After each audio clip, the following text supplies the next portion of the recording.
Howdy friends, it's Jen with The Bold Thing, and we are back for another episode of a weekly series called Coaching Misunderstood. And this is really in the spirit of letting people know what coaching really is and really isn't. It's a very misunderstood, hence the title, and a very unregulated field. As always, the preface of this is I share through the lens of how I was trained through an ICF accredited program, which is our certifying body, and whatnot. So this is an episode of what coaching isn't. And again, not all coaches may agree with this one, but this is really through the lens of how I coach from a transformational standpoint. So today we're talking about the fact that coaching is not appropriate for people who are in their first year of recovery. So first, let's just define, what does recovery mean? Recovery would be someone who is in a program for recovery for alcohol, maybe AA. Recovery could be for drugs, NA. Recovery could be for an eating disorder.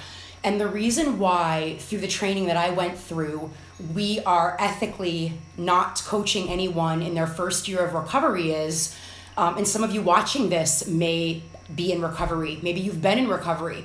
What you know is recovery is challenging. And we're looking for things to replace, the binging, the purging, the drugs, the alcohol. Or if we're really confronted, we might start going back down those roads again. Because the drugs, the alcohol, the binging, the purging, whatever it is, that's how we learn to cope in our life. And it's a place that while it might not serve us, it feels safe. It checks us out, right?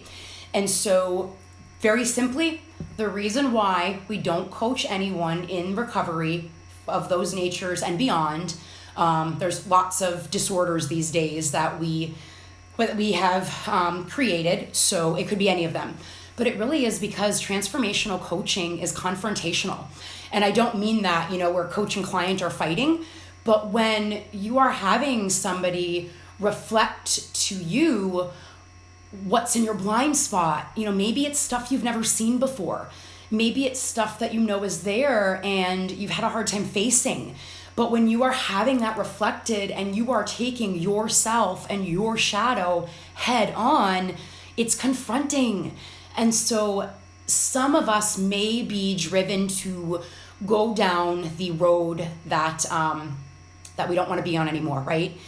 We might use alcohol to numb what we're going through. We might use drugs to numb what we're going through. We might binge, we might purge, or whatever it is we're in recovery for. So yes, ethically, if you are transformational coaching, you don't want to be coaching anyone in their first year of recovery. And if you are in recovery and you're looking for a coach, please know this. The appropriate place for someone in recovery would be AA. It would be NA. It would be working with a therapist. It would be working more with those modalities. And then when they're a little bit more rooted in their ability to not use and not go back down that path, that's when a coach would be a good fit. So I hope that supports you if you are looking for a coach. I hope it supports you if you're thinking of becoming a coach. Please feel free to pass this on with anyone who may resonate with this video, anyone who may need to see the video. Sharing means caring. Lots of love, and I hope you all have a great rest of your day.